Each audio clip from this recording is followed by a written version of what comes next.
په یو کلي کې یو نیک او د الله نه یریدونکی سړی اوسېدو چې ټول خلک به ورته حاجي صاحب ویل.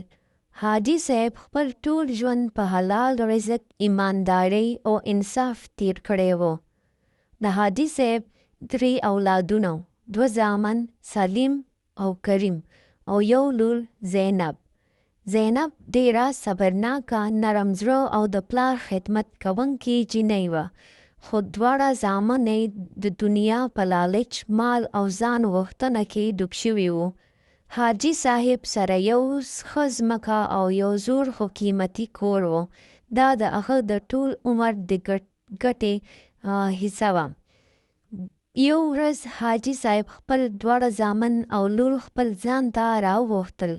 بدن یې کمزوری و، خو په سترګو کې د ایمان رڼا وه. هغه وویل: زما زامنو، دا جایداد زما نه بلکې د الله امانت دی. په دې کې زما خوښه نه بلکې د شریعت حکم چلیږي. ستاسو خور زینب هم په دې کې حق لري. که تاسو د هغې حق وخوړو نو د الله په وړاندې به جواب ورکوئ. زه حاجي یم او نه غواړم چې زما اولاد ظالم شي. زامنو په خوله خو پلار لا وویل، خو په زړونو کې نیت خراب و. زینب په چوپتیا کې ناسته وه او پوهېدله چې د پلار نه پس به یوازې شي. څو ورځې وروستو حاجي صاحب وفات شو. ټول کلی په غم کې ډوب شو.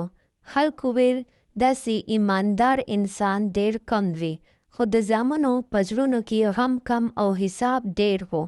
د پلار قبر لا تازه و چې سلیم وویل: اوس هر څه زموږ شول، خور ته څه ورکولو حاجت نشته. کریم هم ویل: که زینب ته برخه ورکړو نو زموږ ځمکه به کمه شي. زینب ورو وویل: ورونو، پلاره وصیت کړی چې ما ته خپل شرعي حق راکړئ. زه جګړه نه غواړم، یوازې خپل حق غواړم. خو دواړو ورونو د هغې خبره ونه منله. نه یې برخه ورکړه او نه یې عزت وساتلو. د لالچ اور نور هم زیات شو. یوه شپه سلیم وویل: که زینب نه وي نو دا مسله به تل لپاره ختمه شي.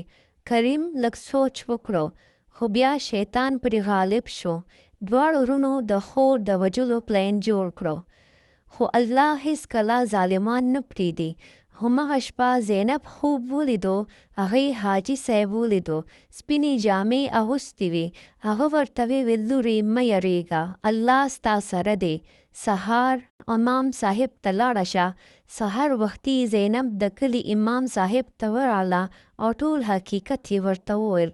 امام صاحب د کلي مشران راوغوښتل او خبره یې پنچایت ته ولاړه. د ورونو ټول پلان د خلکو مخې ته ښکاره شو.